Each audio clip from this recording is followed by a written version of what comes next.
نستغفره ونعوذ بالله من شرور أنفسنا ومن سيئات أعمالنا من يهده الله فلا مضل له ومن يضلله فلا هادي له وأشهد أن لا إله إلا الله وحده لا شريك له وأشهد أن محمدا عبده ورسوله أما بعد فإن خير الحديث كتاب الله وخير الهدي هدي محمد صلى الله عليه وسلم وشر الأمور محدثاتها وكل محدثة بدعة وكل بدعة ضلالة وكل ضلالة في النار أعوذ بالله من الشيطان الرجيم وما خلقت الجن والإنس إلا ليعبدون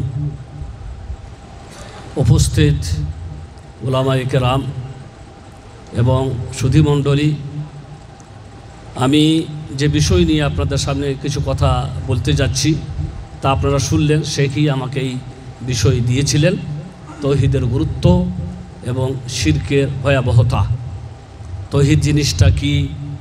আমরা তৌহিদ এই দেশে আসার পরে সবাই শুনি, আর অনেকেই প্রতিবাদও করে যে এদের তৌহিদ ছাড়া আর কোনো আলোচনাই থাকে না। তৌহিদ আর শিরিক, তৌহিদ আর শিরিক এছাড়া যেন কোনো আলোচনাই থাকে না।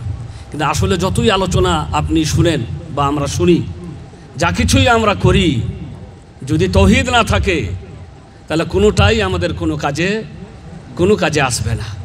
আপনার জীবনের মূল তৌহিদ।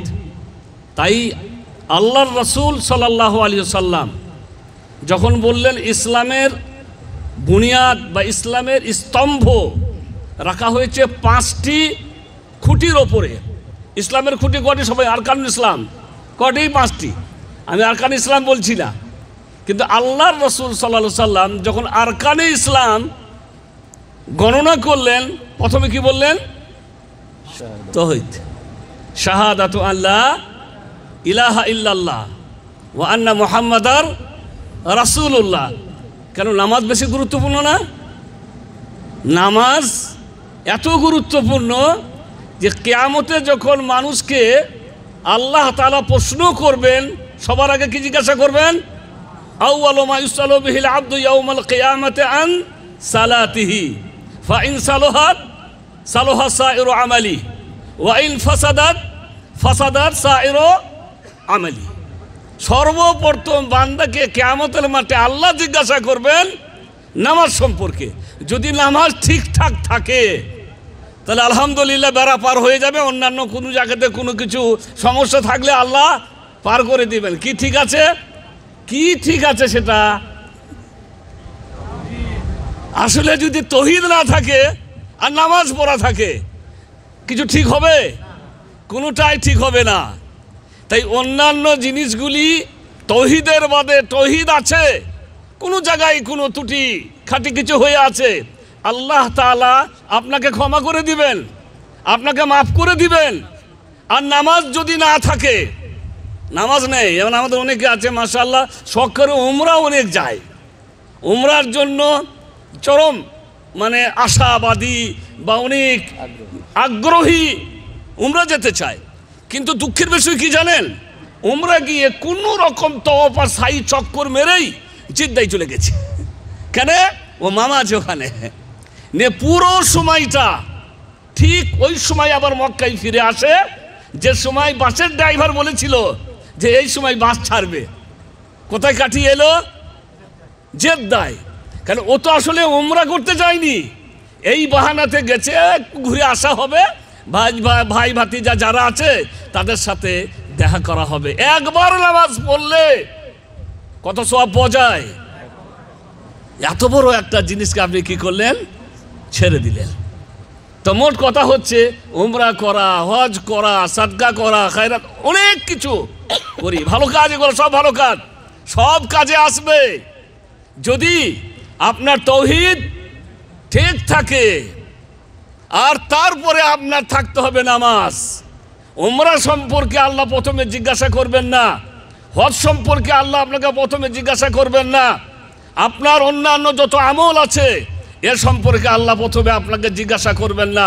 প্রথমে আপনাকে জিজ্ঞাসা করবেন তৌহিদের পরে তৌহিদ আছে।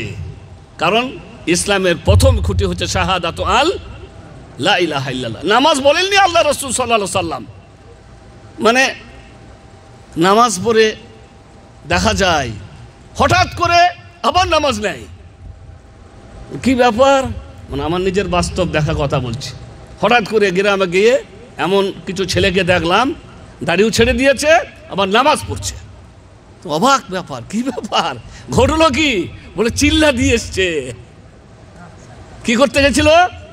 চিল্লা দিয়ে এসছে। আর চিল্লার প্রথম কথা কি? ওদের প্রথম যে কথাটা আপনাকে শোনাবে, যে জিনিসটা আপনাকে বুঝাবে, যেটা করতে আপনাকে বলবে, নামাজে এসো আর জিকিরে ফিকিরে এসো। তৌহিদ নেই। এখন এ নামাজে এসে গেছে, বুঝতে পারলেন? আর কিছু জিকির ও ফিকির শুনে প্রভাবিত হয়েছে, দাড়িও ছেড়ে দিয়েছে। ভালো কথা, আলহামদুলিল্লাহ।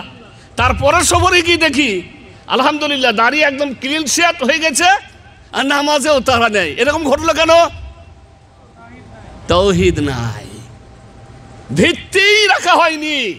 আসল যেটা বলিষ্ঠ ভিত্তি ওর, যার ওপরে ইসলামকে প্রতিষ্ঠিত করা দরকার ছিল, ওইটাই ওর মধ্যে এখনো জন্মায়নি।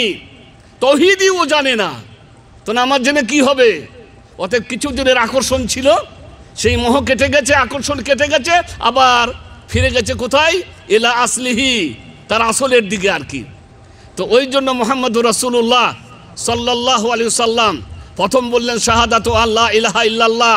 তুমি আগে তাকে চিনো, তাকে জানো, তার বৈশিষ্ট্য কি, তিনি কি দিবেন, পুরস্কার কার কাছ থেকে নিবে, সেই রবকে, সেই প্রতিপালককে, তার গুণাবলী সম্পর্কে তোমাকে আগে কি করতে হবে? জানতে হবে।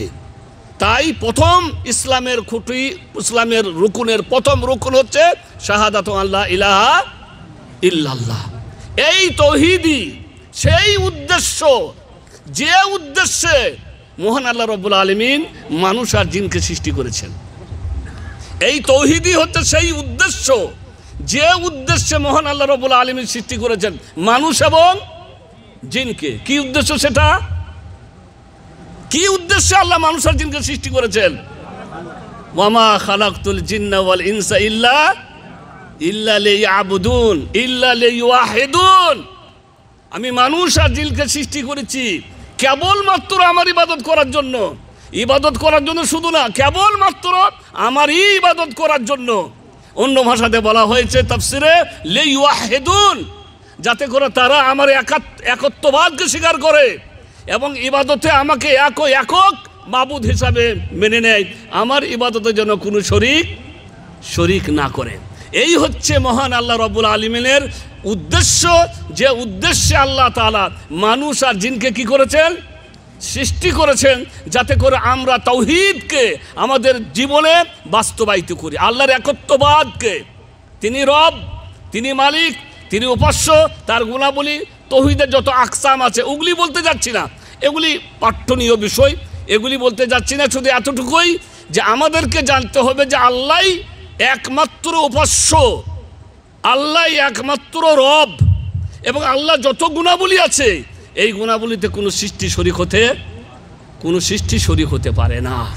তাই যে উদ্দেশ্যে আল্লাহ তাআলা আমাদেরকে সৃষ্টি করেছেন সেটা হচ্ছে তৌহিদ। এই তৌহিদকে প্রতিষ্ঠা করা, একমাত্র আল্লাহর ইবাদত করা, আর আল্লাহর ইবাদতে কাউকে শরীক না করা। এই উদ্দেশ্যটাকে, এই কাজটাকে মানুষের মাঝে প্রতিষ্ঠা করার জন্য এবং এর প্রচার ও প্রসারের জন্য আল্লাহ যুগে যুগে নবী ও রসুল পাঠিয়েছেন। কিসের জন্য?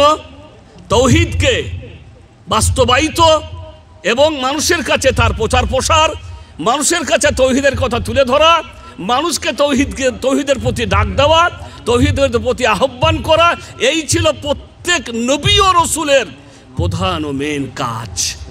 সকলেই সর্বপ্রথম যে কথাটা মানুষকে জানিয়েছেন আল্লাহর পক্ষ থেকে সেটা হচ্ছে কি? লা ইলাহা ইল্লাল্লাহ মুহাম্মাদুর রাসূলুল্লাহ। সকলেই, প্রত্যেক নবী, ওয়ালাকাদ বাআসনা ফি কুল্লি উম্মাতির রাসূলা আন ইবুদুল্লাহ ওয়াজতানিবুত তাগুত। ওয়ালাকাদ বাআসনা, আমি প্রেরণ করেছি প্রত্যেক জাতিতে নবী ও রাসূল। কেন? আন ইবুদুল্লাহ, যাতে করে ওরা কেবল আল্লাহর কি করে? কেবল আল্লাহর ইবাদত করে। ওয়াজতানিবুত তাগুত, আর তাগুতকে তাগুত কুল্লে মা উবাইদুল্লাহ মিন দুনিল্লাহ। তাগুত হচ্ছে ওরা সবাই যাদেরকে মানা হয়, যাদেরকে পূজা করা হয় আল্লাহকে বাদ দিয়ে। তো আল্লাহর ইবাদতে কোনো শরিক নেই, তারা যেন কেবল কি করে, কেবল আল্লাহর ইবাদত করে। এই জন্য মহান আল্লাহ রাব্বুল আলামিন যুগে ও যুগে রসুল পাঠিয়েছেন। ওয়ালাকাদ উহিয়া ইলাইকা ওয়া ইলাল্লাযিনা মিন ক্বাবলিকা লাইন আশরাকতা লা ইয়াহবাতান্না আমালুকা ওয়া লা তাকুনান্না মিনাল খাসিরিন।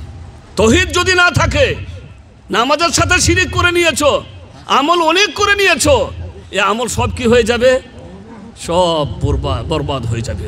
ওয়ালাকাদ আরসালনা মিন ক্বাবলিকা মির রাসূলিন ওয়া মা আরসালনা মিন ক্বাবলিকা মির রাসূল ইল্লা নূহি ইলাইহি আন্নাহু লা ইলাহা ইল্লা আনা ফা'বুদুন। আল্লাহর নবীকে সম্বোধন করে বলছেন আল্লাহ রব্বুল আলামিন যে তোমার পূর্বে যত নবী ও রাসূল পাঠিয়েছি তাদেরকে এই ওহী, এই প্রত্যাদেশ করেছি যে আমি ছাড়া সত্য কোনো মাবুদ নেই, অতএব কেবলমাত্র আমারই তারা যেন কি করে, তারা ইবাদত করে।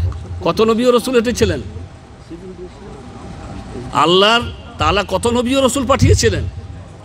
কোরআনে একটি আয়াতে আছে, ইন্না আরসালনাকা বাশীরাও ওয়া নাযীরা, ইন্না আরসালনাকা বিল হাক্কি বাশীরাও ওয়া নাযীরা ওয়া ইম মিন উম্মাতিন ইল্লা খালা ফিহা নাযীর। এটা হচ্ছে সূরা ফাতিরের সম্ভবত আয়াত। আল্লাহ তাআলা বলছেন ইন্না আরসালনাকা বিল হাক্কি বাশীরাও ওয়া নাযীরা, হে নবী আমি তোমাকে সত্য দিয়ে প্রেরণ করেছি, সুসংবাদ দাতা এবং সতর্ককারী হিসাবে। ওয়া ইম মিন উম্মাতিন ইল্লা খালা ফিহা নাযীর, আর কোনো সম্প্রদায় দুনিয়াতে এমন আসেনি যাদের মাঝে একজন করে নবী বা রসুল পাঠানো। তাহলে আল্লাহর নবী ও রসুল আল্লাহই ভালো জানেন যে তিনি কত নবী আর রসুল পাঠিয়েছিলেন। আর এই সমস্ত নবী ও রসুলদের একটাই কাজ, মেন প্রধান, সেটা হচ্ছে আল্লাহর তাওহীদকে, একত্ববাদকে জমিনে, আল্লাহর জমিনে কি করা, প্রতিষ্ঠিত করা। তাই প্রত্যেক নবী ও রসুল সর্বপ্রথম যে দাওয়াতটি দিয়েছেন সেটা হচ্ছে তাওহীদ। মুহাম্মদুর রাসূলুল্লাহ সাল্লাল্লাহু আলাইহি ওয়াসাল্লাম 13 বছর মক্কি জীবনে যে কাজটা করেছেন, যে দাওয়াত দিয়েছেন, সেটা হচ্ছে তাওহীদের দাওয়াত। বাদশাদেরকে চিঠি পাঠিয়েছেন, সেই চিঠি দিয়ে দাওয়াত দিয়েছেন। কিসের দাওয়াত? তাওহীদের দাওয়াত। এবং তিনি তার সাহাবীদেরকে প্রতিপালন করেছেন এই তাওহীদের ওপরে, তাদের শিক্ষা দিয়েছেন এই তাওহীদের ওপরে, এবং তারাও যেন তাদের দাওয়াতি কাজ শুরু করে কি দিয়ে, এই তাওহীদ দিয়ে। তাই মুআয বিন জাবাল রাদিয়াল্লাহু তাআলা আনহুকে তিনি ইয়ামানে পাঠাচ্ছেন দাওয়াতি কাজ করার জন্য, মানুষকে দাওয়াত দেওয়ার জন্য, এবং তাকে নসিহত করছেন যে ইন্নাকা তাআতি কওমান মিন আহলিল কিতাব ফাআউয়ালু মা তাদউহুম ইলাইহি শাহাদাতু আন লা ইলাহা ইল্লাল্লাহ। মুআয, তুমি যাদের কাছে যাচ্ছ তারা আহলে কিতাব। আহলে কিতাব কারা? ইহুদি এবং নাসারা, তারা আহলে কিতাব। তাদের কাছে তোমাকে পাঠাচ্ছি। ফাআউয়ালু মা তাদউহুম ইলাইহি, তাদেরকে প্রথম যে জিনিসটার প্রতি দাওয়াত দিবে, যে জিনিসটার প্রতি তাদেরকে আহ্বান করবে, শাহাদাতু আন লা ইলাহা ইল্লাল্লাহ ওয়া আন্না মুহাম্মাদার রাসূলুল্লাহ। এটা হবে তোমার প্রথম দাওয়াত। তারপরে ফাইনহুম আতাউকা লি ফাইনহুম আতাউলা কাযালিক, এই কথাটা যদি ওরা মেনে নেয়, হ্যাঁ তাওহীদ ওরা মেনে নিয়েছে, আল্লাহকে আল্লাহ বলে কি করে নিয়েছে, স্বীকার করে নিয়েছে যে আল্লাহ ছাড়া সত্য কোনো মাবুদ নেই, আর মুহাম্মদ আল্লাহর রাসূল স্বীকার করে নিয়েছে। ফাআখবিরহুম, এবারে দ্বিতীয় নম্বরে ওদেরকে বলো আন্নাল্লাহ ফারাদা আলাইহিম খামসা সালাওয়াতিন ফি কুল্লি ইয়াউমিন ওয়া লাইলা। দ্বিতীয় নম্বরে নামাজ, যে ওদেরকে বলো যে আল্লাহ তাআলা তোমাদের ওপরে 5 ওয়াক্ত নামাজ কি করেছেন, 5 ওয়াক্ত নামাজ ফরজ করেছেন, রাত ও দিন মিলে 5 ওয়াক্ত নামাজ। ফাইনহুম আতাউলাকা বিযালিক, এটাও যদি তারা মেনে নেয়, ফাআখবিরহুম, তখন তাদেরকে বলো আন্নাল্লাহ ফারাদা সাদাকাতান, আন্নাল্লাহ ফারাদা আলাইহিম সাদাকা, আল্লাহ রাব্বুল আলামিন তাদের উপরে যাকাত কি করেছেন, ফরজ করেছেন। কি হবে এই যাকাত দিয়ে? তুখাদু মিন আগনিয়াহিম, ধনীদের কাছ থেকে নেওয়া হবে, ও তুরাদ্দু ইলা ফুকারাইহিম, আর ফকিরদের মাঝে বিলি বন্টন করা হবে, গরিবদের কাছ থেকে ধনীদের কাছ থেকে যাকাত নেওয়া হবে, আর ধনীদের মাঝে গরিবদের মাঝে কি করা হবে, বন্টন করা হবে যারা যাকাতের হকদার। আর যাকাতের হকদার কারা, ওটা আল্লাহ বলে দিয়েছেন কোরআনে। আল্লাহ তাআলা যেখানে যাকাতের কথা বলেছেন, এই যাকাত খাবে কারা, যাকাতের হকদার কারা, 8 শ্রেণীর মানুষ, যা আল্লাহ কোরআনে কি করে দিয়েছেন, উল্লেখ করে দিয়েছেন। গরিব ধনীদের কাছ থেকে নিয়ে এই 8 শ্রেণীর মানুষের মাঝে এই যাকাত কি করা হবে, বন্টন করা। ফাইনহুম আতাউ লাকা বিযালিক, এটাও যখন তারা মেনে নিবে, ফাইয়াক ওয়া কারাইমা আমওয়ালিহিম, তখন হে মুআজ খুব সাবধান, ওদের ভালো ভালো মালগুলাকে তোমরা নিয়ে ওদেরকে কষ্ট দিও না। বুঝতে পারলেন? ভালো ভালো মালগুলো নেওয়া মানে মনে করলেন আপনার ছাগলের জাকাত আছে, বুঝতে পারলেন, ছাগলের জাকাত। তা ছাগল বলিষ্ঠ, খুব সুন্দর সুন্দর কিছু ছাগল আছে। এখন জাকাত যে আদায় করতে গেছে, বেছে বেছে কী করছে, ওই ভালোগুলাকে নিচ্ছে। এখন আপনি ভাববেন এটা আবার কেমন করে নিবে, আমাদের কাছে আসুক তো কেউ, কেমন করে নিচ্ছে দেখি। আমাদের কাছে জাকাতের টাকা কেউ নিতে এলে আমাদের কাছে প্যাকেট থেকে কেউ নিতে পারে? আমাদের ইচ্ছা, দিলে 5 টাকা দিলে আমার না হয়। জাকাত তো আর বের করি না ঠিক মতো, আর জাকাত বের করার জন্য তো প্রশাসনের পক্ষ থেকে কোনো সহযোগিতা নেই যে জাকাত ধনীদেরকে দিতেই হবে। অতএব আমাদের কোনো ব্যাপারই নেই, দিলাম তো দিলাম, না দিলাম তো না দিলাম, আল্লাহ ওয়ালারা দিল, না দিলে তো না দিল। কিন্তু তখন আল্লাহর নবী মুহাম্মদুর রাসূলুল্লাহ সাল্লাল্লাহু আলাইহি সাল্লামের পক্ষ থেকে যারা আদায় করার জন্য যেতেন, তারা প্রশাসনিক লোক এবং তাদের প্রশাসনিক পাওয়ার থাকতো। তাই আল্লাহ রাসূল সাল্লাল্লাহু আলাইহি ওয়াসাল্লাম বলছেন যে যখন তারা জাকাতের কথা মেনে নিবে, তখন খবরদার তাদের ভালো ভালো জিনিসগুলোকে নিয়ে তাদেরকে কষ্ট দিও না, মানে মধ্যম পন্থা অবলম্বন করবে, না খুব খারাপ আর না খুব ভালো, এরকম করে যেন তাদের প্রতি জুলুম করো না। আর কি, ওয়াত্তাকে দাওয়াতাল মাজলুম, মাজলুমের বদদুয়া থেকে নিজেকে বাঁচিয়ে রাখ। মানে ওই যে জাকাত নিয়ে নিলে তুমি, বিচারা কিছু বলবে না, অসহায় তো, প্রশাসনের মানুষ তো, করবেটা কি, কিছুই বললো না, কিন্তু মনে মনে তোমাকে কি দিচ্ছে, মনে মনে হয়তো তোমাকে বদদুয়া দিচ্ছে যে বদমাসটা নিয়ে গেল তো ভালোগুলাই নিয়ে গেল। তো এই যে ওরা আহাজারি, ওর কষ্টটা এরকম যেন তার না হয়, কারণ লাইসা বাইনাহু ওয়া বাইনাল্লাহি হিজাব, কারণ আল্লাহর মাঝে আর ওর বদদুয়ার মাঝে কোনো পর্দা নাই। আর এটা হচ্ছে অন্য সব জুলুমের ক্ষেত্রেই, যে মাজলুমের মাঝে আর আল্লাহর মাঝে কোনো আড়াল নেই। মাজলুমের দোয়া আল্লাহর কাছে কি হয়, পৌঁছে যায়। মানুষের প্রতি জুলুম করা থেকে বেঁচে থাকবার চেষ্টা করবেন, যাতে করে আপনার জুলুমের কারণে আপনার জন্য কোনো বদদুয়া তার মুখ থেকে বেরিয়ে না যায়। কারণ যদি আপনার জন্য তার মুখ থেকে কোনো বদদুয়া বেরিয়ে যায়, এই বদদুয়া কিন্তু আল্লাহর কাছে পৌঁছে যেতে পারে, তখন আপনার সর্বনাশ ঘটবে। তো মোট কথা হচ্ছে, রাসূল করিম সাল্লাল্লাহু আলাইহি সাল্লাম দাওয়াতি পদ্ধতি শিখিয়ে দিলেন। সর্বপ্রথম দাওয়াত দিবে, কিসের দাওয়াত? তাওহীদের দাওয়াত। এই দাওয়াত তিনি শিক্ষা দিলেন তার সাহাবীদেরকে, এবং ছোট্ট একজন বয়সে ইবনে আব্বাস রাদিয়াল্লাহু তাআলা আনহু, তাকেও তিনি তাওহীদের কথা শিক্ষা দিয়ে বলতেন, ইয়া গোলাম ও আল্লিমুকা বিকালিমাত, আমি তোমাকে কিছু বাক্য শিখিয়ে দিচ্ছি, কিছু বাক্য আমার কাছ থেকে কী করো, শিখিয়ে নাও। কি সেটা? ইহফাদিল্লাহ ইয়াহফাদ, তুমি আল্লাহর হিফাজত করো, আল্লাহ তোমার কি করবে, আল্লাহর হিফাজত, তোমার হিফাজত করবে। আল্লাহর হিফাজত মানে আল্লাহর কি আমাদের হিফাজতের মুখাফা কি নাকি, নাকি আল্লাহর কোনো কিছু সমস্যা হয়ে যেতে পারে যদি আমরা ঠিক মতন চোখ কান না রাখি খোলা? ভাই, আল্লাহর হিফাজতের মানে হচ্ছে আল্লাহর দিনের হিফাজত, আল্লাহ যে আদেশ করেছেন তা পালন করা, আল্লাহ যা নিষেধ করেছেন তা থেকে বিরত থাকা, আল্লাহ যে সীমা বেঁধে দিয়েছেন সেই সীমা অতিক্রম না করা। এসব যখন আপনি করবেন, তখন আপনি আল্লাহর দিনের হিফাজত করেছেন, আল্লাহর হিফাজত করেছেন। ইয়াহফাজকা, আল্লাহ আপনার কি করবেন, আল্লাহর সংরক্ষণ করবেন, আপনাকে বিপদ থেকে বাঁচাবেন, আপনাকে আল্লাহ রাব্বুল আলামিন বিভিন্ন রকমের বালা মুসিবত থেকে বাঁচাবেন। আল্লাহ রাব্বুল আলামিন আপনার কেউ ক্ষতি চাইলে আল্লাহ কি করবেন, আল্লাহ আপনার রক্ষা করবেন, কারণ আপনি আল্লাহর দ্বীনের হেফাজত করেছেন। আর আল্লাহর যদি তুমি হেফাজত করো, তাজিদ তুজাহাক, আল্লাহকে তুমি সবসময় তোমার কাছেই পাবে। আল্লাহ সবসময় আছেন আমাদের সাথে, তার ইলিম সহ সবসময় তিনি আমাদের খবর রাখেন।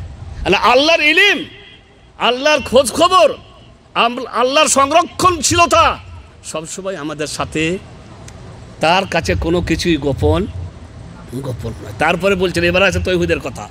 এইখান থেকে তৌহিদের কথা শুরু হচ্ছে। ওয়াইদা সাআলতা, অনেক ছোট তখন ইবনে আব্বাস রাদিয়াল্লাহু তাআলা আনহু, ইদা সাআলতা ফাসআলিল্লাহ, যখন চাইবে তখন কার কাছে? আল্লাহর কাছে চাইবে।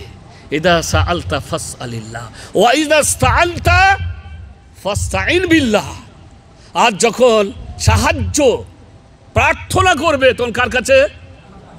মানুষের কাছে করা যায় না। আমার 500 টাকা দরকার, ধার চাইলাম আপনার কাছে, তো আল্লাহর কাছে তো চাইতে পারতাম, তাহলে এটা কেমন হলো? আর আপনার কাছে চাইলাম 500 টাকা ধার, আর আল্লাহ রসুল বলছে যখন চাইবে সাহায্য কামনা কার কাছে? আল্লাহর কাছে। তাহলে মানুষের কাছে কি ধার ধর চাওয়া চেয়ে সাহায্য কামনা করা যায় না? এগুলো হচ্ছে কিছু এমন জিনিস যার সাময়িকভাবে মানুষ পারে, এমন জিনিস মানুষের কাছে চাওয়া যাবে না যা আল্লাহ ছাড়া কেউ পারে না। এখন আপনার ছেলে মেয়ে হচ্ছে না, আপনি যদি কোনো মাজারে গিয়ে কোনো বাবার কাছে গিয়ে চান, তাহলে এটা হচ্ছে এমন একটি চাওয়া, এমন জিনিসের চাওয়া আপনি চাইলেন যা আল্লাহ ছাড়া কেউ পারে না। এটা ইসতাআনতা ফাসতাইন বিল্লাহ, যখন সাহায্য কামনা করবে তখন আল্লাহর কাছে সাহায্য কামনা করো। ওয়ালাম, আর জেনে নাও হে ইবনে আব্বাস, লাউ আন্নাল উম্মাতা ইজতামাআত আলা আন ইয়ানফাউকা বিশাইইন লা ইয়ানফাউক ইল্লা বিশাইইন কাদ কাতাবাহু আল্লাহু লাক, সমস্ত উম্মত যদি একত্রিত হয়ে যায় যে তোমার উপকার করবে, তারা তোমার কিছু করে দিবে, তারা সবাই একত্রিত হয়ে গেছে, তারা কিছুই করতে পারবে না ততটা ছাড়া যতটা আল্লাহ তোমার জন্য লিখে রেখেছেন। ওয়াইন ইসতামাউ আলা ইন ইয়াদুররুকা বিশাইইন লাম ইয়াদুররুক ইল্লা বিশাইইন কাদ কাতাবাহু আল্লাহু আলাইক, আর তারা যদি একত্রিত হয়ে যায় যে তারা তোমার কি করবে? ক্ষতি করবে, তারা তোমার কোনোই ক্ষতি করতে পারবে না ততটা ছাড়া যতটা আল্লাহ কি করেছেন, যদি লিখে রাখেন আল্লাহ। আর যদি আল্লাহ ক্ষতি লিখে না রাখেন কিছুই করতে পারবেন। তো মোট কথা হচ্ছে আল্লাহর রাসূল সাল্লাল্লাহু আলাইহি সাল্লাম ওই ছোট বয়সের ইবনে আব্বাসকে তৌহিদের কথা শিক্ষা দিয়ে বলছেন, ইদা সাআলতা ফাসআলিল্লাহ ওয়া ইদা ইসতাআনতা ফাসতাইন বিল্লাহ। এই তৌহিদই এমন এক বিষয় যে বিষয়ে কবরে আপনাকে জিজ্ঞাসা করা হবে। কি জিজ্ঞাসা করা হবে কবরে? মান রব্বুকা ওমা দীনুকা ওমা হুয়াল্লাযী বুইসা ফিকুম। কবরেও জিজ্ঞাসা করা হলো কি সম্পর্কে? রব সম্পর্কে। ওই জন্য এসছে যে প্রত্যেক মানুষের, মুসলিমের ওয়াজিব কর্তব্য হচ্ছে তার রবকে, তার দ্বীনকে এবং তার নবী মুহাম্মদুর রাসূলুল্লাহ সাল্লাল্লাহু আলাইহি সাল্লামকে জানা। এর নাম হচ্ছে তাওহীদ। প্রত্যেক মুসলিমের ওয়াজিব যে সে তার রব জানা। মানে শুধু এই নয় যে আমি জানি আল্লাহ ওপরে আছেন, আল্লাহ আমাদের রব, আল্লাহ আমাদের স্রষ্টা। জানা মানে হচ্ছে আল্লাহ সম্পর্কে ভালোভাবে জানা, আল্লাহর সমস্ত গুণাবলী সম্পর্কে জানা, আল্লাহ রব্বুল আলামিনের যত প্রকারের তৌহিদ আছে এবং সেই প্রকারের তৌহিদের অন্তর্ভুক্ত যত বিষয় আছে সেগুলিকে জানতে কি করা। আপনি যত চেষ্টা করবেন তৌহিদ শিখতে, তৌহিদ জানতে, আপনার ঈমান তত কি হবে? ঈমান তত মজবুত হবে। তো রাসূল করিম সাল্লাল্লাহু আলাইহি সাল্লাম এই তৌহিদের শিক্ষা দিয়েছেন তার সাহাবীদেরকে। এবং এই তৌহিদ এমন একটি বিষয় যে মানুষ যদি তৌহিদবাদী হয়ে মারা যায়, কি হয়ে? তৌহিদবাদী হয়ে, কিন্তু তার পাপ আছে। কি আছে? পাপ আছে। সে চিরস্থায়ী জাহান্নামী হবে না, সে চিরস্থায়ী জাহান্নামী হবে না। রাসূল করিম সাল্লাল্লাহু আলাইহি ওয়াসাল্লাম বলেছেন, ইউখরাজু মিনান নার মান ক্বালা লা ইলাহা ইল্লাল্লাহ ওয়া ফি কলবিহি ওয়াজনা শাঈরাতিন মিন ঈমান। তাকে জাহান্নাম থেকে বের করা হবে যে বলে হবে লা ইলাহা ইল্লাল্লাহ। লা ইলাহা ইল্লাল্লাহ বলে হবে, মানে বলেছে লা ইলাহা ইল্লাল্লাহ, কিন্তু লা ইলাহা বলাটাই কি যথেষ্ট নাকি তার দাবি অনুযায়ী আমল করো? ওই জন্য বলা হচ্ছে লা ইলাহা ইল্লাল্লাহ শরুত আছে, লা ইলাহা ইল্লাল্লাহ দাবি আছে। সে দাবি কি করতে হবে? তা না হলে আপনি দেখবেন রাস্তাঘাটে আমাদের দেশে কত হাজার হাজার ফকির আছে, দিনে যে কতবার লা ইলাহা ইল্লাল্লাহ বলে আল্লাহই ভালো জানে। প্রত্যেক বাড়িতে গিয়ে একবার করে লা ইলাহা ইল্লাল্লাহ বলে, প্রত্যেক বাড়িতে গিয়ে একবার করে লা ইলাহা ইল্লাল্লাহ। সে যে দিনে কতবার লা ইলাহা ইল্লাল্লাহ বলে, এটাই যদি যথেষ্ট হতো, ওর নামাজ রোজার কিছুই দরকার কিছুই দরকার হতো না। তো তুমি বলছো কি সেটা আগে বুঝো, যে তুমি আল্লাহকে সত্য মাবুদ বলে স্বীকার করছো অথচ ইবাদত করছো না, তাহলে কেমন করে স্বীকার করা হলো?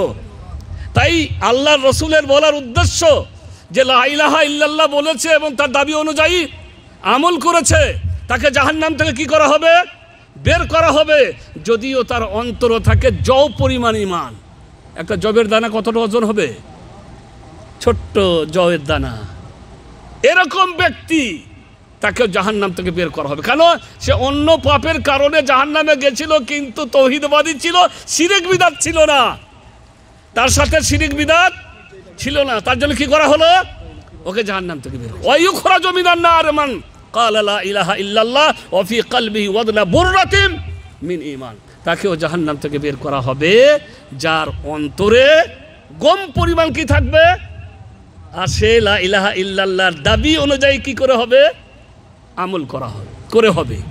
ওয়ায়ুখরাজু মিনান নার মান ক্বালা লা ইলাহা ইল্লাল্লাহ ওয়া ফি কলবিহি ওয়াদনা যাররাতিন মিন ঈমান। যাররা, জাররা জাররা শব্দ আমরা মনে, জাররা দেখেছেন?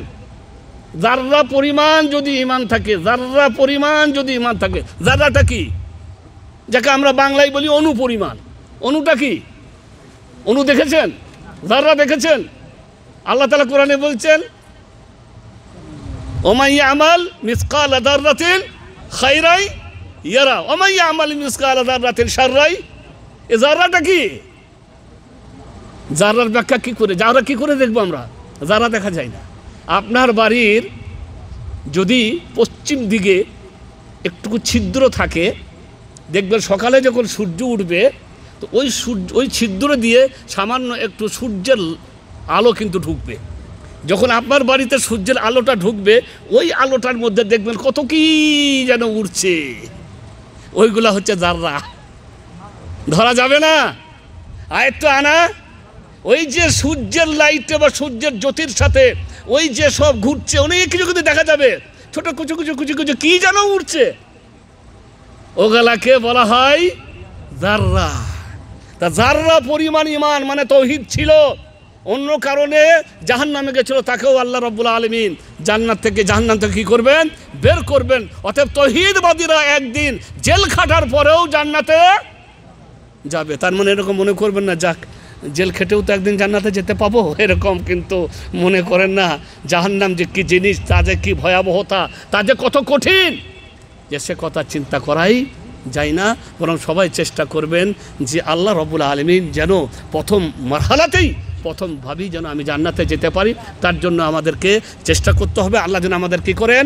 তৌফিক দান করেন। তো এই হচ্ছে তৌহিদ, যার কারণে আল্লাহ রাব্বুল আলামিন তৌহিদ থাকার কারণে আপনাকে তৌহিদ জাহান্নামে কি হতে হবে না? চিরস্থায়ী হতে হবে না। তৌহিদ এমন একটি জিনিস, তৌহিদ এমন একটি জিনিস যে তৌহিদবাদী কখনো ঘাবড়ে যায় না। তৌহিদবাদীর ওপরে বিপদ আসে, বালা মুসিবত আসে, অনেক কিছু এলেও ওই তৌহিদের কারণে, কারণ ওর আল্লাহর ওপরে বিশ্বাস আর ভাগ্যের উপরে বিশ্বাস। যা কিছু এসেছে আমার উপরে, কার পক্ষ থেকে? আল্লাহর পক্ষ থেকে। তিনি আমাকে কি করবেন? উদ্ধার করবেন, আমাকে তিনি নিষ্কৃতি দিবেন, তিনি আমাকে এই বিপদ থেকে মুক্তিদার করবেন। এর কারণে অত চিন্তিত হয় না, দুশ্চিন্তায় ভুগে না।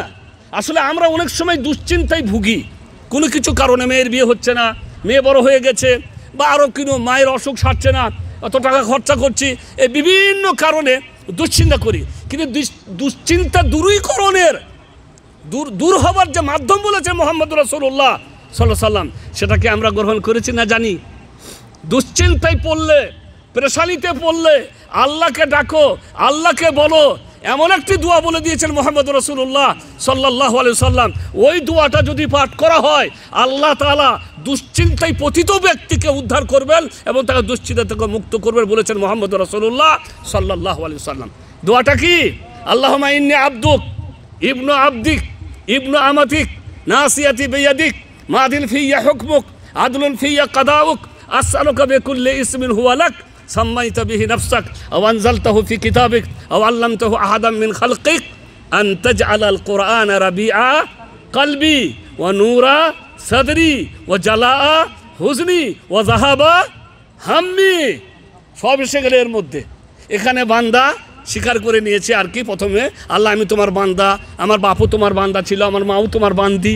তারপরে আল্লাহকে তোমার যত নাম আছে, যত নাম তুমি শিখিয়ে দিয়েছো, যত নাম তোমার গোপনে আছে, আর যত নাম আমার তোমার নবীকে শিখিয়ে দিয়ে, এসব নামের ওসিলায়, ওই জন্য বলা হয় আল্লাহর নামের ওসিলায় কি করা যায়, আল্লাহর নামের, আল্লাহর গুণাবলীর। আল্লাহর নাম আব্দুর রহমান, আব্দুর রহমান, রহমান মানে কি দয়ালু। হে আল্লাহ তোমার দয়ার ওসিলায় তোমার কাছে দয়া কামনা করছি, তোমার কাছে রহম বা রহমত কামনা করছি। এগুলো আল্লাহর গুণাবলী এবং আল্লাহর নাম। তা আল্লাহর গুণাবলী এবং আল্লাহর নামকে উল্লেখ করে আল্লাহর কাছে কি করা যায়, এই বান্দা তাই করছে। এখানে আল্লাহ রসুল তাই শিখিয়ে দিলেন যে আমি আপনার ওই সমস্ত নামের ওসিলায় আল্লাহ গো তোমার কাছে দোয়া করছি। কি আন্তাজ আলাল কোরআন আরবি আকালবি, আল্লাহ গো কোরআন আমার বক্ষের জ্যোতি বানিয়ে দাও, কোরআনকে প্রশান্তির কারণ বানিয়ে দাও কোরআনকে, এবং আমার দুঃখ দুশ্চিন্তা দূরীকরণের কি করে দাও, মাধ্যম বানিয়ে দাও। ইল্লা আযহাবাল্লাহু আনহু হাম্মাহু গাম্মাহু ওয়া হাম্মাহু ওয়া হাযানাহু, তাহলে আল্লাহ রাব্বুল আলামিন তার দুশ্চিন্তা কি করে দিবেন, তার উৎকণ্ঠা, তার দুশ্চিন্তা দূর করে দিবেন। তো মোট কথা হচ্ছে তৌহিদবাদী যদি হয় এরা কিন্তু অত দুশ্চিন্তায় ভোগে না। তো মোট কথা হচ্ছে যে আগে আমাদেরকে তৌহিদবাদী হতে হবে। একজন তৌহিদবাদী মুসলিম বেশি চিন্তা করে না আর বেশি ভুগে না। বেশি সময় নাই, ওই জন্য একটি কথা শুধু বলে দেব যে বিষয় তৌহিদ, তার অপোজিট হচ্ছে কি শিরিক। সবাই আমরা জানি যে শিরিক কত ভয়াবহ এবং শিরিকের গুনাহ কত ভয়ঙ্কর, যে আল্লাহ তার ডিক্লেয়ার করে দিয়েছেন যে মুশরিককে মাফ করা যাবে না, আর মুশরিকদের জন্য দোয়া করাও যাবে না। রাসূল করিম সাল্লাল্লাহু আলাইহি সাল্লাম মক্কা থেকে মদিনার পথে যাতায়াত করার সময় ওই জায়গাটা তিনি জানতেন যে জায়গাতে তার মায়ের মৃত্যু হয়েছিল। জায়গাটার নাম কি, মাকামে আবুয়া। ওই বদর থেকে আর রাইস, আমার জামাই ছিল রাইসে, আগে চিনতাম না, তারপরে যখন বদর গেলাম আর রাইস গেলাম তখন মানে ওই জায়গাটা দেখলাম, বললো এরকম একটা কোনো জায়গাতে মানে কোনো চিহ্ন নাই না, আল্লাহ উঁচু করে দিয়েছেন। মোট কথা এরকম একটা জায়গাতে মাকামে আবুয়া বলে একটা জায়গা আছে আর কি। তা রাসূল করিম সাল্লাল্লাহু আলাইহি সাল্লাম কোনো এক যাতায়াতের পথে তার স্মরণে হলো এইরকম একটা জায়গাতে আমার মায়ের কি আছে, কবর আছে। আল্লাহর কাছে অনুমতি চাইলেন, কারণ নবী আল্লাহর অনুমতি ছাড়া কোনো কাজ করতে পারেন না। অনুমতি দেন আমার মায়ের কবরের কি করি, জিয়ারত করি। আল্লাহ তাআলা কি দিলেন, অনুমতি দিলেন। কবরের কাছে গিয়ে আবার চাইছেন আল্লাহর কাছে অনুমতি, আল্লাহ তুমি একটা অনুমতি দাও, মায়ের জন্য কি করি, দোয়া করি। অনুমতি দিলেন না। কেন? কারণ তারা ওই পুরাতন সেই শিরকি অবস্থায়, ইসলাম আসার আগেই তারা মারা গেছে। মানুষের মনে প্রশ্ন জাগতে পারে, তারা তো ইসলাম পায়নি, তাই না? আল্লাহ নবীর দুনিয়াতে আসার আগেই তো তারা দুনিয়া থেকে, মানে মা তখন মনে হয় 4 বছর বা 4 বছরের বয়স ছিল, মা মারা গেছে, আর পেটে থাকতে তো বাবা চলে গেছে। তারা তো ইসলামকে পায়নি, ইসলামকে পেলে না ফয়সালা করা যেত, তো ইসলাম গ্রহণ করলো না। এটা আমাদের বিচারের ওপরে নয়, এটা কার বিচারের ওপরে? আল্লাহ নবীর 11 জন চাচা ছিল, কজন ইসলাম গ্রহণ করেছিল? 11 জন চাচার মধ্যে কজন ইসলাম গ্রহণ করেছিল? মাত্র 2 জন, আমির হামজা আর আব্বাস রাদিয়াল্লাহু আনহুমা, আর বাকিরা কেউ। তো কথা হচ্ছে কে গ্রহণ করতো না, এর বিচার কার কাছে? কিন্তু আল্লাহ তাআলা অনুমতি দিলেন না, যেহেতু তাদের মৃত্যু হয়েছে ওই শিরকের ওপরে। মুশরিকদের জন্য দোয়া করাও যাবে না, আর মুশরিকরা চিরস্থায়ী হবে জান্নাতে, যার অটল ফয়সালা দিয়েছে মহান আল্লাহ রাব্বুল আলামিন কোরআনে, ইন্নাল্লাহা লা ইয়াগফিরু আন ইউশরাকা বিহি ওয়া ইয়াগফিরু মা দুনা যালিকা লিমান ইয়াশা। আল্লাহ রাব্বুল আলামিন শিরকের গুনাহ মাফ করবেন না, শিরক ব্যতীত অন্যান্য গুনাহ যার জন্য চাইবেন আল্লাহ কি করবেন?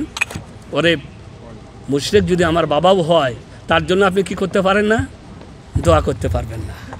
মারা গেছে আপনার বাবা, কবরের ভক্ত ছিল, কোনো পীরের ভক্ত ছিল, বড় বড় শিরক করতো বলে আপনি জানেন, তাহলে ওই বাবার জন্য আপনি দোয়া করাও আপনার জন্য কি নয়, জায়েজ নয়। তো মোট কথা হচ্ছে টাইম সংক্ষিপ্ত, এই সংক্ষিপ্ত টাইমে আপনারা বিভিন্ন মুখ থেকে বিভিন্ন ধরনের কথা শুনেছেন। আলহামদুলিল্লাহ, এরকম একটা অনুষ্ঠানে আর বিভিন্ন ধরনের আলেম ওলামা আসেন, বিভিন্ন ধরনের কথাবার্তা নিত্য নতুন হয়তো অনেক কিছুই শুনতে পান। বাকি শরীয়তের কথা কোনোটাই নতুন হয় না, শুধু আপনাদেরকে জাগিয়ে দেওয়া হয় বা ভুলে যাওয়া মানুষদেরকে একটু কী করে দেওয়া হয়, স্মরণ করে দেওয়া হয়। বাকি তৌহিদ বুঝি, তৌহিদ না থাকলে উপায় নাই, শিরিক থাকলে মুক্তি পাওয়া যাবে না, এ মোটামুটি কথাগুলো আমাদের কি আছে। এখন শুধু আমাদের দরকার এতক্ষণ পর্যন্ত আমরা বিভিন্ন মুখ থেকে যা কিছু শুনলাম সেগুলির ওপরে কি করা, আমল করা। আল্লাহ রাব্বুল আলামিন যেন আমাদেরকে আমল করার তৌফিক দান করেন। ওয়া সাল্লাল্লাহু আলা নবিয়িনা মুহাম্মদ ওয়া আলা আলিহি ওয়া সাহবিহি আজমাইন। আসসালামু আলাইকুম ওয়া রাহমাতুল্লাহি ওয়া বারাকাতুহু।